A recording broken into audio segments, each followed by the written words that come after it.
24장, 25장을 이렇게 통해서 주님의 유언과 천년왕국이라는 주제를 가지고 말씀을 전하도록 하겠습니다. 시간이 너무 이렇게 적기 때문에 중요한 부분만 이렇게 말씀을 드리도록 하겠어요. 왜냐하면 보통 우리 24장과 24장을 따로 보는데 따로 보시면 안 되고요.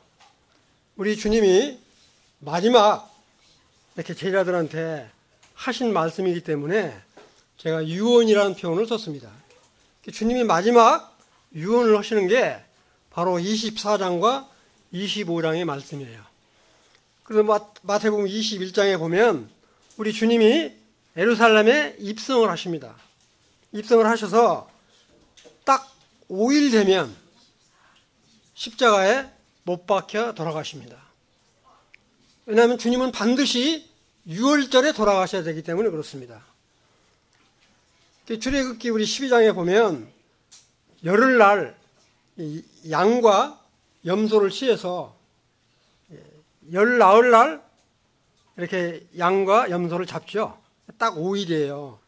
우리 주님도 반드시 열 나흘날 십자가에 못 박혀 돌아가셔야 되기 때문에 우리 주님이 그렇게 제자들한테 이렇게 말을 하고 할 때 죽이려고 해도 안 죽으려고 계속 이렇게 피해 다니시는 거예요. 그러다가 21장에 보면 예루살렘 입성을 하시고 그 다음에 이제 23장, 24장, 23장 마지막에 보면 이제 우리 주님이 성전에서 나오신다고요. 우리 주님이 성전에서 나오신 그 성전은 마지막이에요. 죽으실 때까지 다시는 성전에 들어가시지 않습니다. 성전에 나오는 건 뭐예요?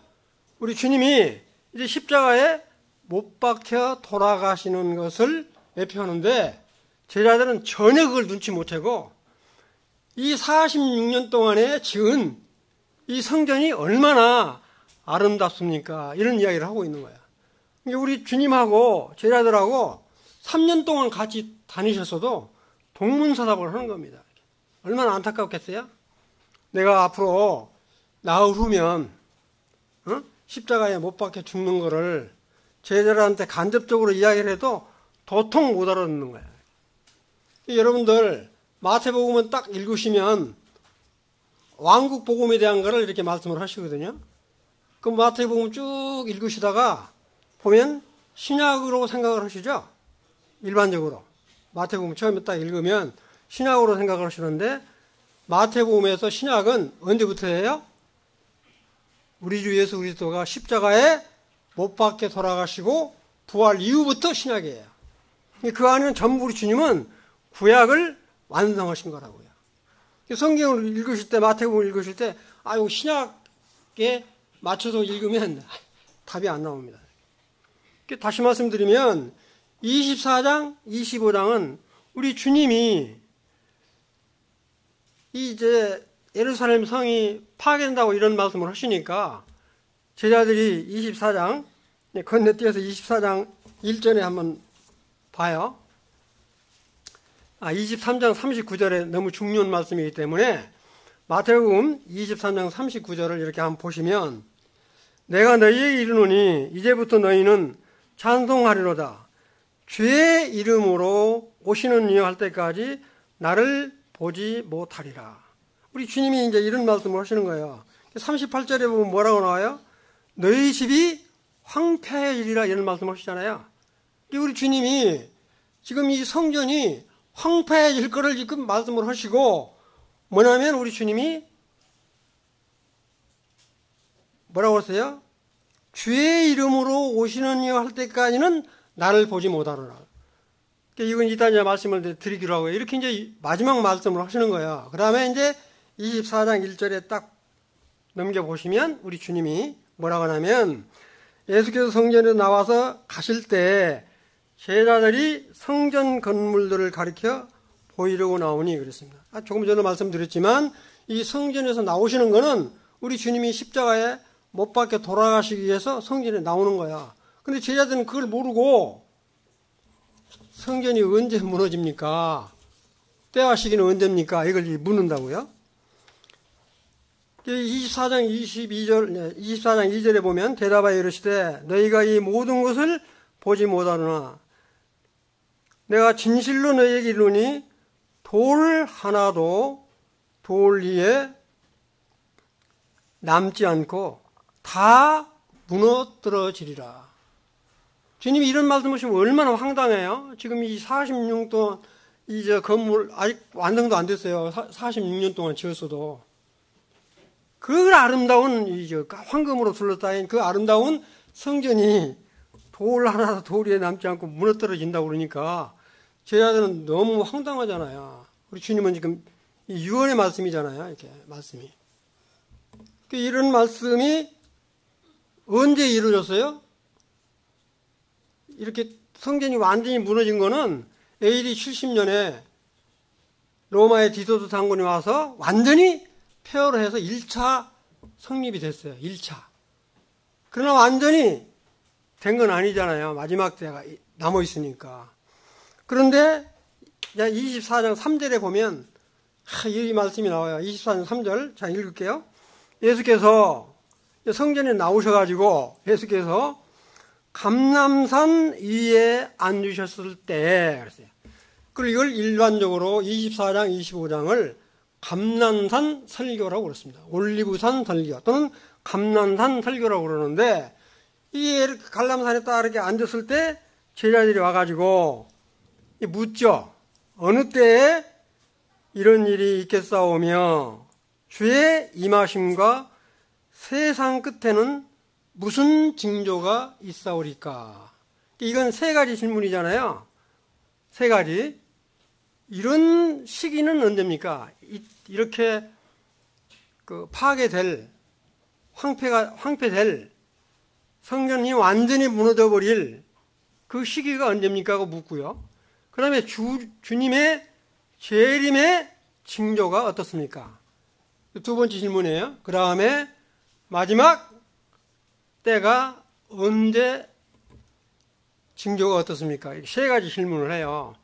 그래서 우리 주님이 그 질문을 받으시고 지금 24장부터 25장까지를 연달아 쫙 말씀을 하신 거예요. 그 25장 딱 말씀을 하시고 26장이 딱 나가면 그때 피해도 피하실 수도 있죠. 지금까지 피해 다니셨으니까. 근데 우리 주님이 일부러 붙잡히시죠. 붙잡혀 준 거예요. 예를 들어서. 왜냐하면 자기는 바로 그 다음날 십자가에 못 박혀 돌아가셔야 되기 때문에.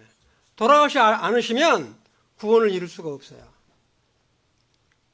너무너무 신비하죠, 이건. 우리가 도저히 우리 인간의 머리는 이해가 안 되는 부분이지만 우리 주님은 실제 그렇게 이행을 하신 거야. 하나님의 아들로 오셔서. 그렇게 이제 이야기를 하니까 우리 이제 주님이 4절부터 7절까지 4절부터 잘 읽긴 안 할게요. 시간이 없으니까. 읽긴 하는데 뭐라고 나와요? 6절에 보면 난리와 난리 소문을 듣겠으나 너희는 삼가 두려워하지 말라. 이런 일이 있어야 하리 아직 끝은 아니니라. 그 다음에 7절에 보면 민족이 민족을 나라가 나라를 데려가 일어나겠고 그래서 환란의 징조를 말씀을 이렇게 하고 계셔요. 사랑하는 형제자매님들, 지금 러시아하고 우크라이나하고 전쟁이 1년 반 이상 벌어지고 있죠. 그 전쟁이 끝나면 다시는 전쟁이 안 날 것 같죠. 그 이후로 제가 말씀 안 드릴게요.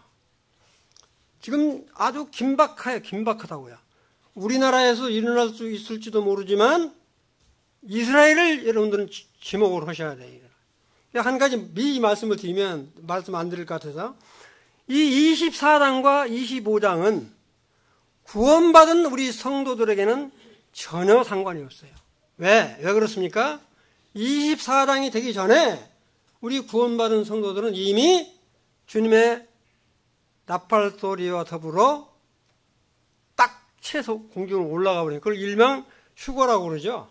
휴거돼서 올라가 버리기 때문에 우리는 24장과 25장은 우리들하고 관계가 없습니다. 근데 왜 우리 관계도 없는 걸 이걸 하냐? 이스라엘에 돌아가는 사정을 알아야 되기 때문에 그래야 우리가 믿음 생활을 제대로 할 수 있잖아요. 이게 하나의 교훈으로 보시면 돼요. 교훈으로. 아, 우리 24장과 20장 이런 환란을 우리가 통과해야 되느냐? 이 장로교회 다니시는 분들, 이런 분들, 천주교회 다니시는 분들, 환란 통과설에 아주 민감해요. 환란 통과해야 된다고.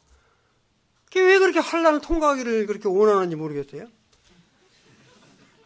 우리 주님은 얼마나 우리를 사랑하시는지 그 사랑하는 자들을 그 무시무시한 환란을 통과시키겠어요? 그러니까 안 시킨다고 그러는데 통과된다고 뻑뻑 우기는 사람이 있어요. 특히 장로교 다니는 사람들, 천주교 다니는 사람들. 저는 그런 사람들로 상대도 안 해봤는데 하여튼 그런 말을 해요. 환란의 시작이 이렇게 지금 일어난다.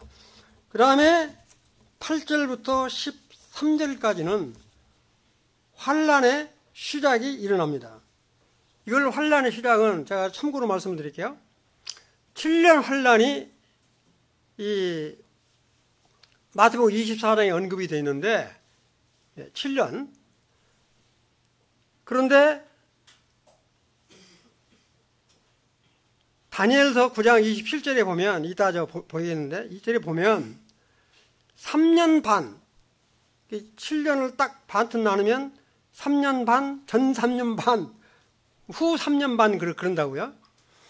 전 3년 반에 적그리스도라고 하는 사람이 지금 이스라엘에 있는 이스라엘 사람들이 하나님을 잘 믿을 것 같죠? 지금 이스라엘에 모여있는 사람들이. 아마 우리 예수 그리스도를 믿는 그리스도는 모르겠어요. 1%도 안 된다고 그래요. 구약에 있는 하나님도 안 믿어요. 그렇게 안 믿고 있다고요. 그런데 하나님은 그 이스라엘을 너무너무 사랑하시기 때문에 하도 말을 안 들으니까 이 7년 환란을 통과시키도록 만드는 거예요. 근데 이 7년 전 3, 이게 적그리스도가 나타나가지고 지금 저 이스라엘의 네타냐후 총리 있고 그러잖아요. 우파가 지금 집권을 했지만 지금 아주 일촉즉발이에요, 이스라엘이. 이 사람들하고 언약을 맺어요. 무슨 언약을 맺나? 평화 조약을 맺는다고요. 그래서 3년만 딱 되면 적그리스도가 내가 하나님이다. 나를 믿어라. 그렇게 하니까 그때서 이스라엘 사람들이 아차 이거 속았구나. 그리고 그 뒤에 쭉 나오죠. 산으로 도망하고 막 난리 구슬 피는 거예요. 그래서 이 7년 반, 3년 반 동안에는 그렇게 큰 환란이 아니에요. 그런데 3년 반이 딱 지나면 하여튼 무시무시하게 환란이 나오는 거야. 그러니까 여러분들이 이제 계시록을 읽어보시면, 계시록 읽어보시면, 제가 일부러 표를 시간이 없어서 안 가지고 왔는데, 7년 환란이 있잖아요? 그러면 첫째 인 떼고, 둘째 인, 셋째 인, 넷째 인에서 일곱째 인까지 떼죠. 여섯째 인 딱 떼면 7년 환란이 끝나요. 그 나중에 또 말씀드릴게요. 7년 환란이 끝난다고요. 바로 이어서 일곱째 인 떼자마자 나팔장이 바로 이어지는 거예요. 나팔장 딱 끝나면 또 7년 환란이 끝나요. 바로 끝나자마자 마지막 심판이 뭐죠? 나팔을 한다. 대접 또는 병재앙이라고 그래요. 병이 더 이렇게 딸면 확 따라지잖아요. 이렇게. 그것도 그 3년 반, 후 3년 반에 인재앙, 나팔재앙, 병재앙이 왕창 쏟아지기 때문에 후 3년 반은 도저히 견딜래야 견딜 수 없는 상태예요. 나중에 보면 알겠지만 저 우박 있죠, 우박. 땅에서 우박, 큰 우박 머리에 한 번 맞아본 사람이 있어요? 무지하게 아파요. 이 우박 맞으면. 근데 그 우박이 몇 킬로짜리냐? 1달란트라고 그랬어요. 1달란트가 얼마입니까? 32킬로라고요. 공중에서 32킬로짜리 우박이 떨어지면 어떻게 될지 상상이 가시죠? 아니, 말이 32킬로지. 1킬로짜리만 공중에 떨어져고 내 머리에 맞아도 그냥 갈 텐데 32kg짜리 우박 덩어리가 떨어진, 이건 내 말이 아니라 성경에 나와 있으니까. 이게 이제 계시록에 나와 있다고요. 이 계시록하고 마태복음 24장하고는 같이 봐야 돼요. 무시무시한 환란이 지금 8절에서부터 마태복음 8절에서 13절까지 이어져요. 자, 한번 봅시다. 실진가 아닌가 봐요. 계시록 6장 1절에서 1절까지 한번 보세요. 신약성경 404쪽이에요. 제가 먼저 이렇게 말씀을 드릴게요. 거기 보시면 첫째 인을 뗄 때 흰말이 나오죠. 첫째 인을 떼면 흰말이 나와요. 그 다음에 둘째 인을 딱 떼면 붉은 말이 나오죠. 전쟁이 시작됨과 동시에 전쟁과 살력이 일어나고 셋째 인을 딱 떼면 검은 말이 나오는데 이 검은 말은 흉년과 기근이 나오는 거예요. 이게 거의 후 3년 반에 약하게 일어나는 징조예요. 그런데 6장 12절을 한번 딱 보시죠. 6장 12절. 6장 12절 13절에 딱 보시면 제가 한번 읽어볼게요. 6장 12절 13절에 보시면 그분께서 여섯째 봉인을 여신 뒤에 내가 보니 보라 큰 지진이 나며 해가 머리털로 짠 상복같이 검게 되고 달같이 피가 되며 13절 하늘의 별들이 무화과나무가 강풍에 흔들려 설익은 무화과나무가 떨어지는 것 같이 땅에 떨어지고 했는데 이게 지금 징조가 인재양 뗐을 때 환란 마지막 환란 3년 반 동안에 일어난 환란들이야. 지금 해가 저 머리털로 짠 상복까지 검게 되면 그 징조가 어떤지 상상이 가죠. 해가 일식으로 딱 가라지면 어때요? 음산하고 무섭잖아요. 그런 것들 지금 상징적으로 묘사를 하고 있어요. 그 다음에 6장 17절에 딱 보시면 뭐라고 나오는 6장 17절에 딱 보시면 진노의 큰 날이 그랬어요. 진노의 큰 날이 환난 날이죠. 이렇게 큰 날, 큰 한날, 야곱 때 이렇게 환난의 때라고 그러잖아요.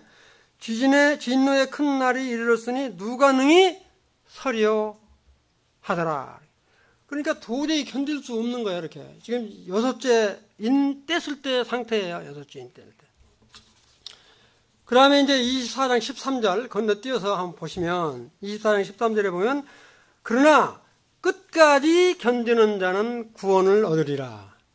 이 끝까지 견디는 자는 구원을 얻으리라고 그러니까 이것 때문에 이제 이 해석을 잘못해가지고 그러는 이 끝까지는 이스라엘 사람들이 그 환란 기간 동안에 반드시 뭐가 따라요?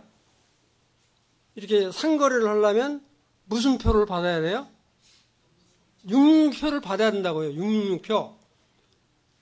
666표는 다 한번 들어보셨을 텐데 666표를 받아야 상거래를 하는데 666표를 받는 사람은 영원한 지옥으로 들어갈 수밖에 없는 거야. 그러니까 이스라엘 사람들이 믿는다고 하는 사람은 적그리스도가 부여하는 이 666표를 절대 안 받아야 돼요. 안 받으려면 순교를 하든가 하여튼 뭐 피해 다니든가 해야 돼. 이 내 말이 아니라 성경에 써 있으니까 그러는 거예요. 이 끝까지 견디는 자는 구원을 얻으리라 하는 말은 이처럼 그 무시무시한 환란 동안에 이스라엘 백성들이 666표도 안 받고 이렇게 피해 다녀서 끝까지 살아남아야 된다 그런 뜻이에요. 그러니까 이 생명 다하도록 죽을 때까지가 아니라 이 환란 기간 동안에 이스라엘 백성들이 끝까지 믿음을 지키고 견뎌 나가야 된다. 지금 그런 뜻이라고요. 이 생명 다하도록 지키라는 이야기가 아니라 이건 아까도 말씀드렸지만 유대인 이스라엘 백성들한테 지금 주는 말입니다. 그 다음에 이제 14절부터 28절까지는 아주 이제 후 3년 반에 일어나는 일들이죠. 아주 후 3년 반, 아까 전문가님께도 이야기는 했지만 24절부터 20절까지 이제 후 3년 반에 언급을 이렇게 하고 있는데 아주 놀라운 말씀이 있어요. 한번 보세요. 24장 14절을 한번 보시면 24장 14절을 한번 이렇게 보시면 이 천국복음은 왕국의 복음입니다. 이렇게 마태복음에는 왕국의 복음, 천국 복음이 모든 민족에게 증언되기 위하여 온 세상에 전파되리니. 뭐라고 그랬어요? 뭐라고 그랬어요? 그제야 끝이 오리라. 근데 이 말씀을 이제 놓고요. 그 다음에 아까 그 계시록 405쪽 보시면 뭐가 나오냐면 7장 9절을 한번 이렇게 보세요. 7장 9절. 7장 9절은 무지하게 중요한 말이에요. 이렇게. 지금 여기 있는 천국복음, 마태복음 24장 14절에 천국복음이 모든 민족에 증언되기 위하여 온 세상에 전파되리니, 이게 바로 어디에 언급이 되어 있냐면 계시록 7장 9절에 언급이 되어 있습니다. 한번 보세요. 7장 9절. 지금 7장은 다 처음부터는 내가 안 읽을게요. 7장은 보면 뭐냐면 이스라엘 12지파가 12,000명씩 14만 4천 명이 구원을 받은 거예요. 이 14만 4천 명. 그건 이해하시죠? 14만 4천 명 구원받은 이 14만 4천 명이 아까 말했죠. 주 이름으로 오시는 이 할 때까지 이 7년 한 아까 6장 12절 읽었잖아요. 그런 환난을 겪으면서 우리가 십자가에 못 박혀 죽인 그분이 우리 주님이었구나라고 알고 12지파에서 구원받은 사람이 14만 4천 명이라는 거예요. 근데 구원받은 14만 4천 명이 그냥 있는 게 아니라 이 사람들이 이방 민족들에게 복음을 전해서 왕국 복음, 지금 우리처럼 은혜의 복음이 아니라 왕국 복음을 전해서 뭐라고 그랬어요? 아무도 능히 셀 수 없는 큰 무리, 곧 민족과 족속과 백성과 언어에서 나오는 큰 무리가 엄청 많은 수인 거예요.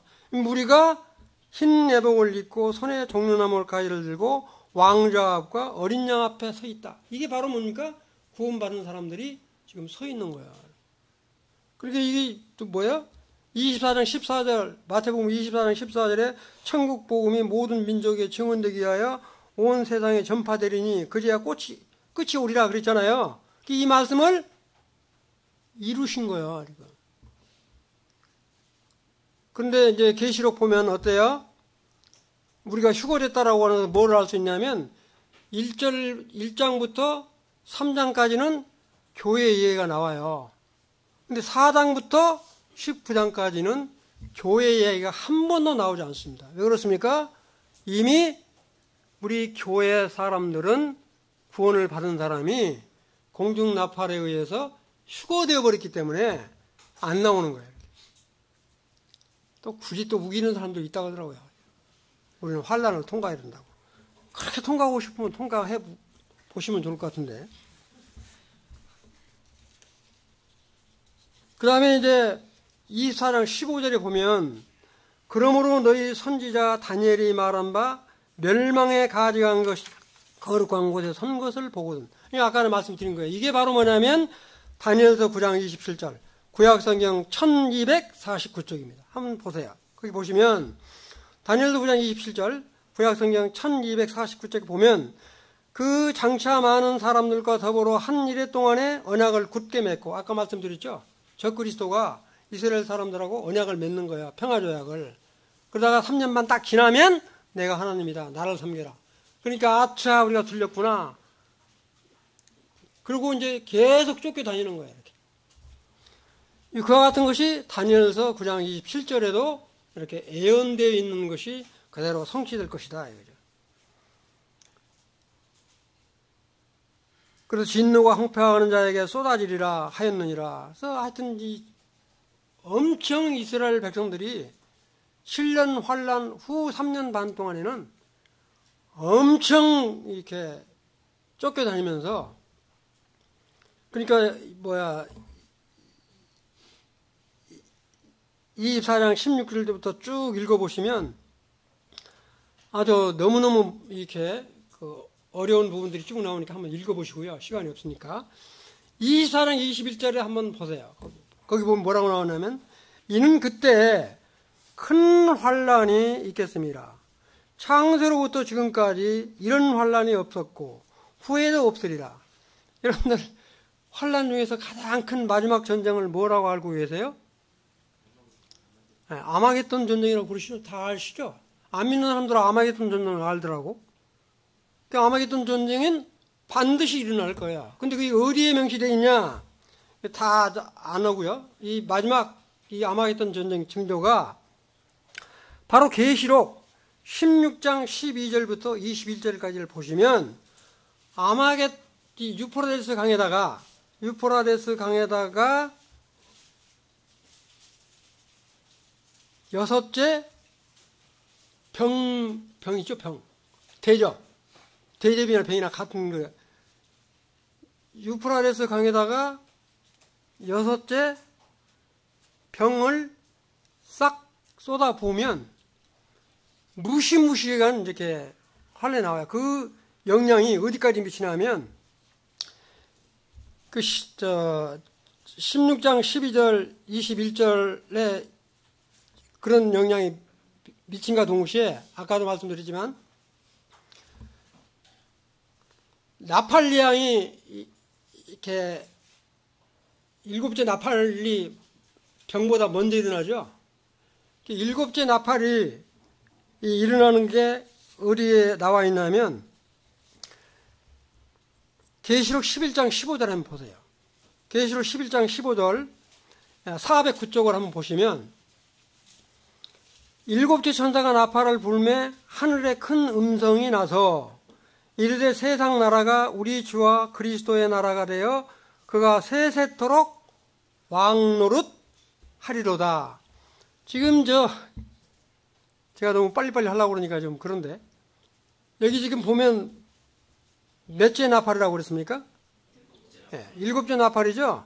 일곱째 나팔이면 7년 환란이 끝날 때쯤이에요. 끝나는데 동시에 뭐를 선포를 해야 될까? 여기 있는 말이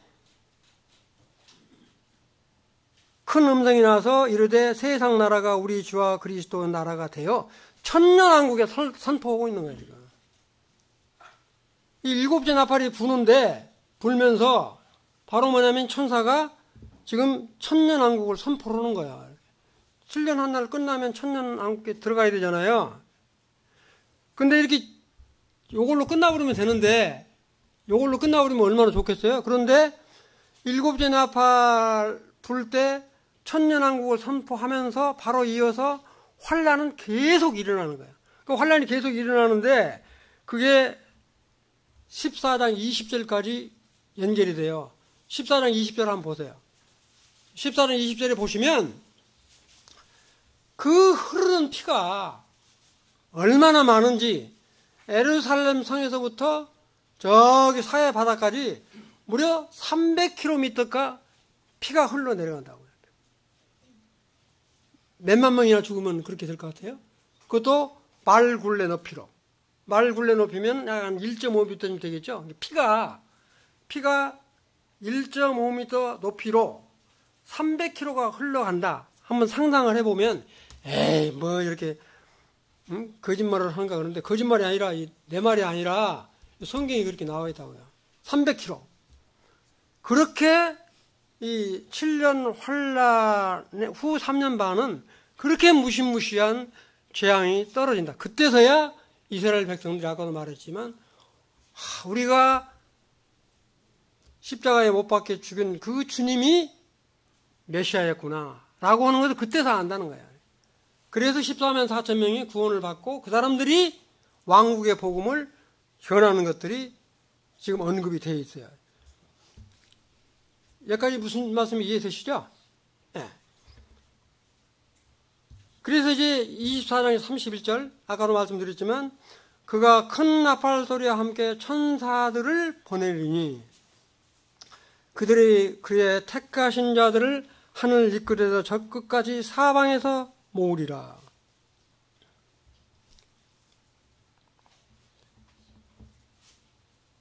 그 다음에 아까 제가 말씀드린 대로 이렇게 이 나팔 소리하고 계시록 11장 15절에 나와 있는 일곱째 천사가 나팔을 부는 거하고 이렇게 연결을 시키시면 더 이해가 좋을 거예요. 무슨 말 이해되시죠? 일곱째 나팔이 부러지면 환란이 끝남과 동시에 끝나버리고 전쟁 저렇게 피해가 없으면 괜찮을 텐데 피해는 계속 일어나는 거예요. 언제까지? 계시록 19장까지.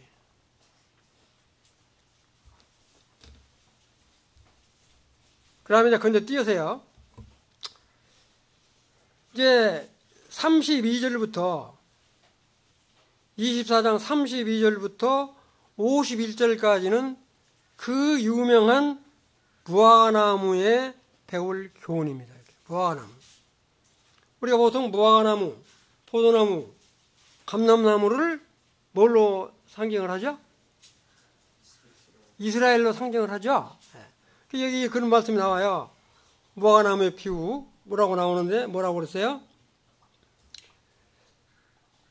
32절에 무화과나무의 비유를 배우라. 그 가지가 연하여지고 잎사귀를 내면 여름이 가까운 줄 아나니.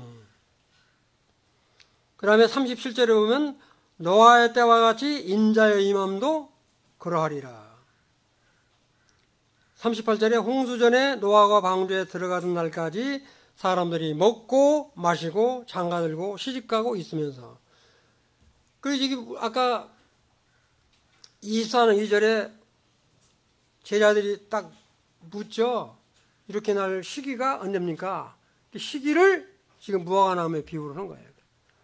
무화과나무는 잎사귀가 피고 그러면 바로 이스라엘은 여러분들이 잘 아시다시피 예루살렘 성전이 파괴되고 예수님을 십자가에 못 박혀 죽인 뒤에 거의 1900년 동안 나라 없이 세계에 전부 흩어져 살았죠. 전부 흩어져 살았잖아요. 이렇게. 그걸 보통 디아스포라라고 그러죠. 이렇게. 흩어져 살았어요.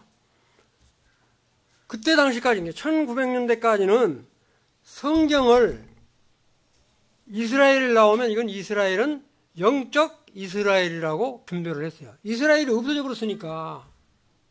무슨 말 이해되시죠? 주석가들이 주석을 못 썼다니까요. 이스라엘이 없는데 성경에는 이스라엘이 나오고 그러니까 이스라엘은 영적 이스라엘이 실제 이스라엘은 없다. 이렇게 해석을 했다고요. 그런데 하나님 말씀대로 1948년 5월 14일 날 유엔에서 갑자기 이스라엘을 독립국가로 만들어주잖아요. 이건 상상할 수가 없는 거예요. 지금 세계 역사상으로 2000년 동안 나라 없다가 세워진 나라가 이스라엘 빼놓고 한 군데라도 있어요? 없어요. 이렇게.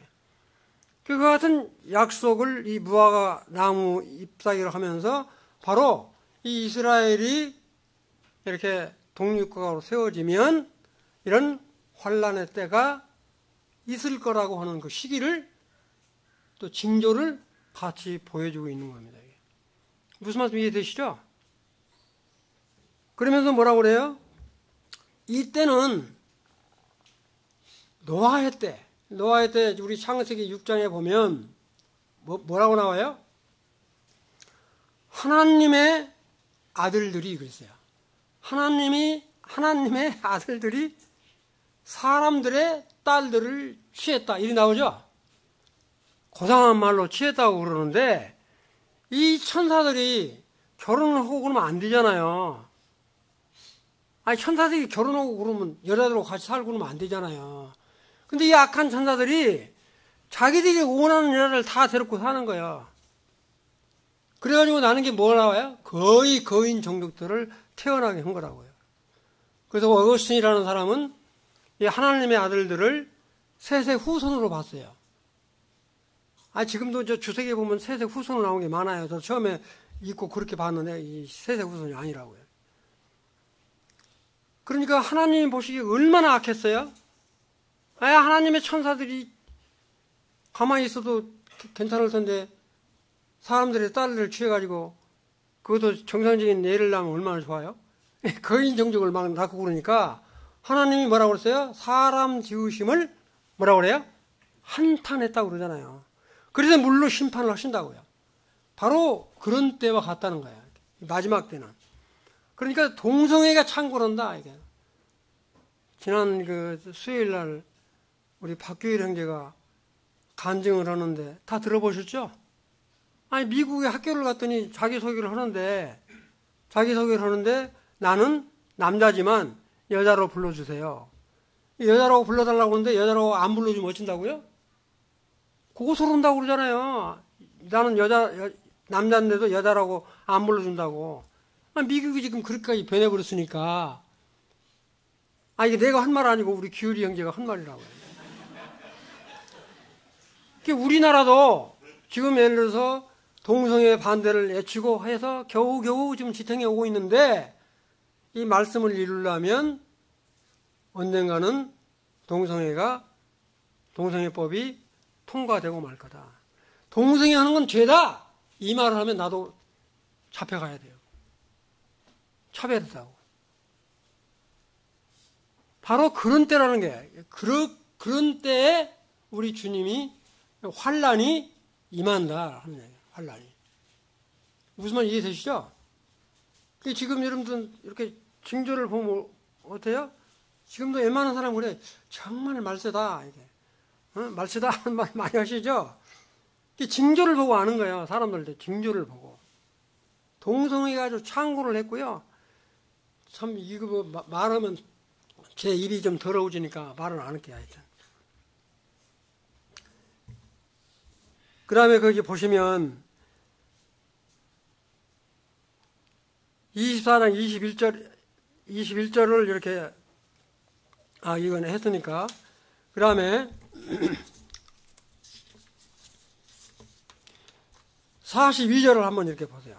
42절 보면 그러므로 뭐라고 그랬어요? 그러므로 뭐라고 그랬어요? 깨어 있어라. 어느 날에 너희 주가 임할런지 너희가 알지 못함이니라. 깨어 있어라. 한번 여쭤볼게요. 지난 주일날 우리 박근혜 형님이 무슨 말씀을 전했죠? 기억하시는 분? 빛의 갑옷을 입어라. 깨어 있어라. 전신갑주를 입어라. 그런 말 했잖아요. 이거 똑같은 거야. 정말 우리가 구원을 받은 성도는 분명히 휴거되어 올라갑니다. 이렇게. 그건 올라가지만 정말 휴거될 때까지 나의 이와 같은 믿음을 굳게 지키고 성도로서의 본분을 다 해야만이 상급 심판을 받을 수가 있어요. 그 상급 심판은 이따가 25장 할 때 제가 언급을 드릴게요. 자, 무슨 말씀 이해되시죠? 하여튼 깨어 있어야 된다. 그래서 24장 50절 성도들은 24장 50절 생각하지 않는 날 알지 못하는 시각에 그 종의 주인이 이르러. 우리 주님이 오신다는 거죠. 종의 주인이면. 24장 51절 엄히 때리고 외식하는 자가 받는 벌에 처하리니 거기서 슬피 울며 이를 갈리라. 그러니까 정말 온전한 믿음을 갖고 있지 않다면 이처럼 외식하는 자라고 해서 내 팽개치면 부끄러운 구원이죠. 이게. 자, 시간이 없으니까 이제 25장으로 딱 넘어갈게요.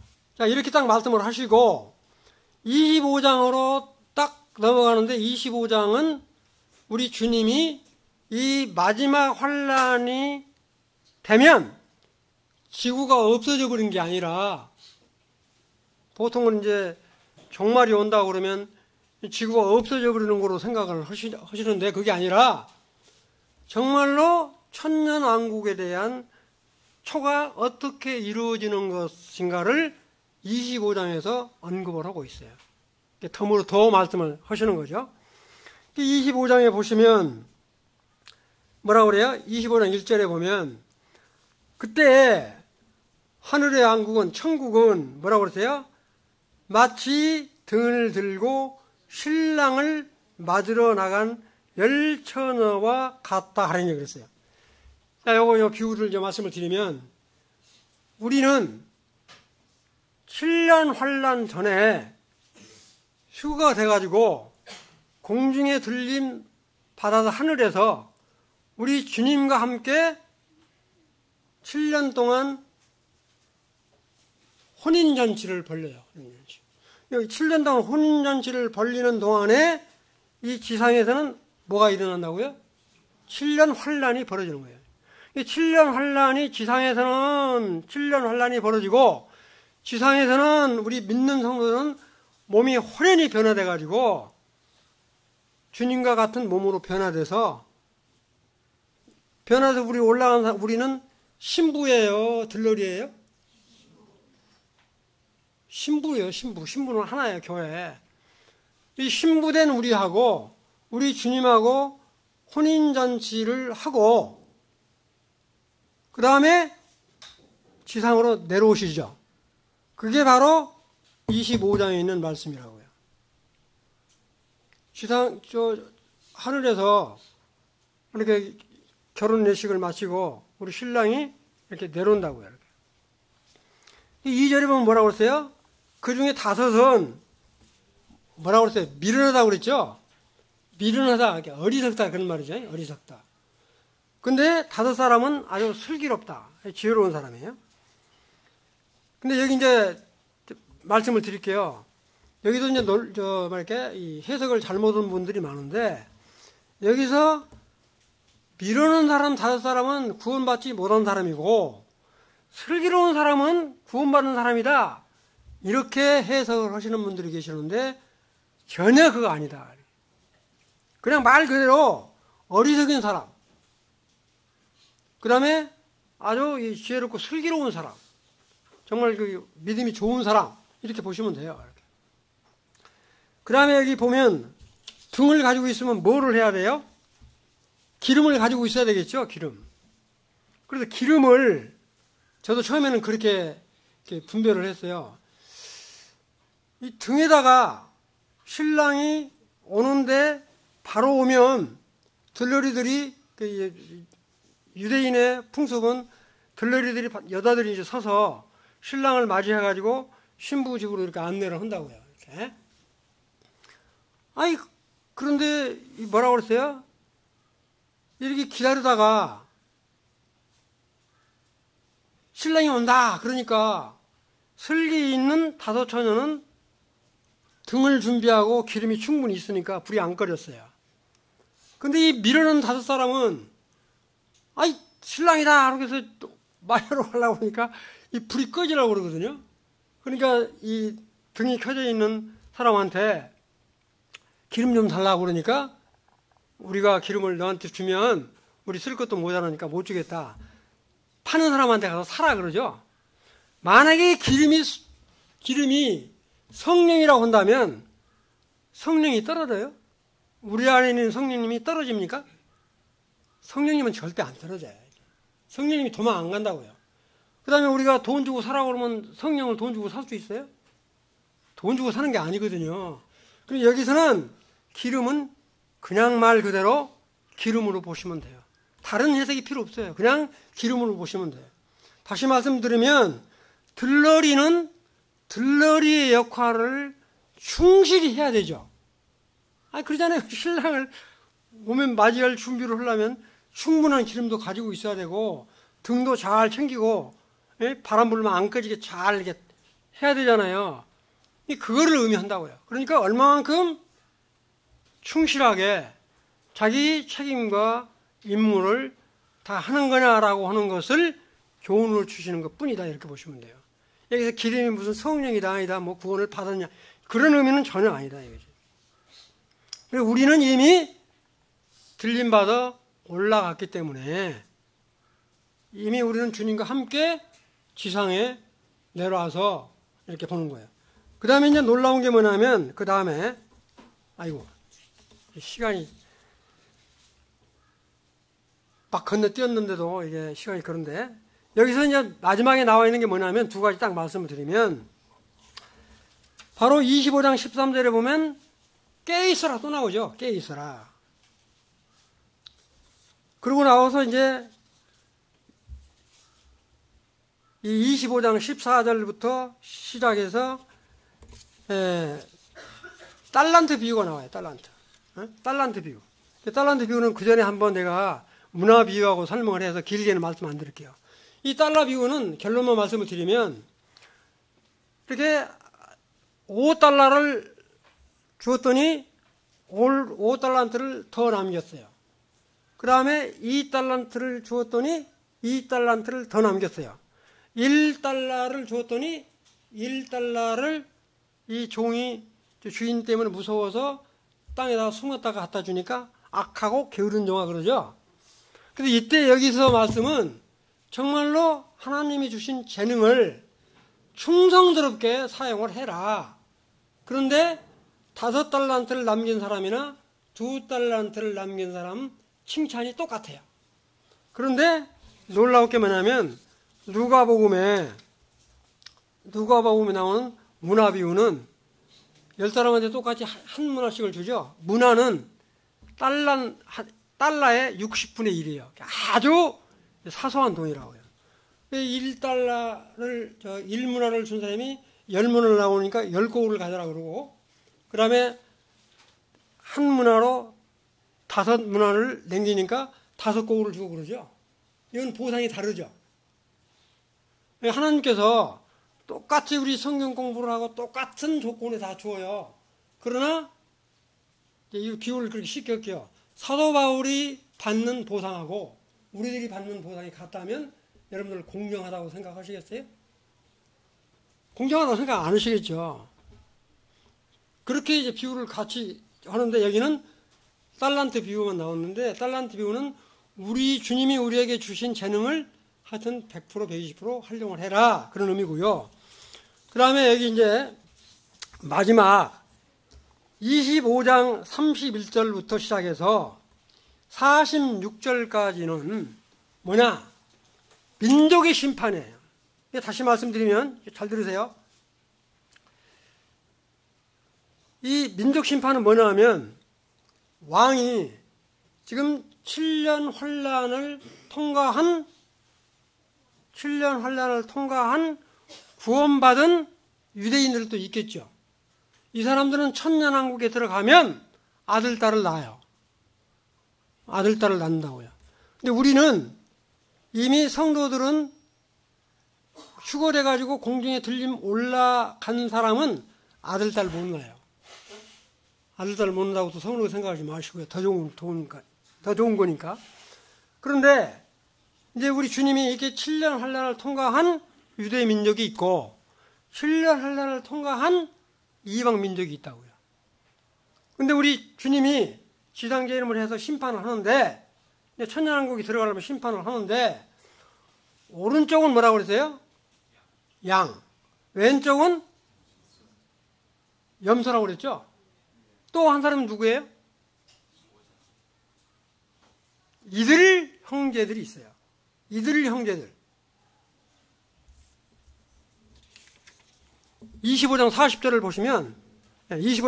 보시면 임금이 대답하여 이르시되 내가 진실로 너희에게 이르니 너희가 여기 내 형제라고 개혁성경에는 그렇게 되어 있는데 흠정역에는 이들 내 형제들.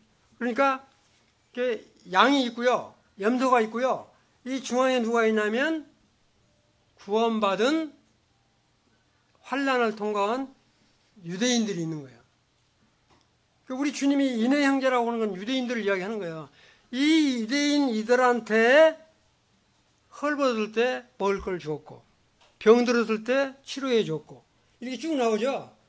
언제 우리가 그런 적이 있습니까? 이야기하니까 이들 형제, 이 어린 형제, 이들 형제들한테 한 것이 곧 나에게 한 것이라고 말하죠. 그래서 뭐라고 그래요? 이와 같이 오른쪽에 있는 사람들은 영생에 왼쪽에 있는 사람. 이 유대인 중에서 끝까지 하나님 거절하고 온 사람은 왼쪽에 있을 수 있겠죠. 이방인들은 말할 것도 없고 그 사람들은 영벌에 처한다고 그랬어요. 영벌은 뭐예요? 지옥불에 떨어진다. 그게 바로 우리 주님이 바로 이 24장과 25장을 감람산에서 제자들한테 하신 말씀이에요. 이게 유언이에요, 유언. 그래서 제가 제목을 우리 주님의 유언과 천년왕국의 시작이라고 하는 것을 말씀을 드리는 거예요. 그러니까 우리 믿는 우리들은 이 은혜 시대에 얼마나 큰 이렇게 복받은 자든지 생각을 하시면서 정말 우리에게 주신 이 하나님의 말씀을 정말 존귀히 여기면서 날마다 이기고 승리하는 그런 삶을 살기를 주님의 이름으로 부탁을 드리고 마치도록 하겠습니다. 감사합니다. 그래도 저 오바를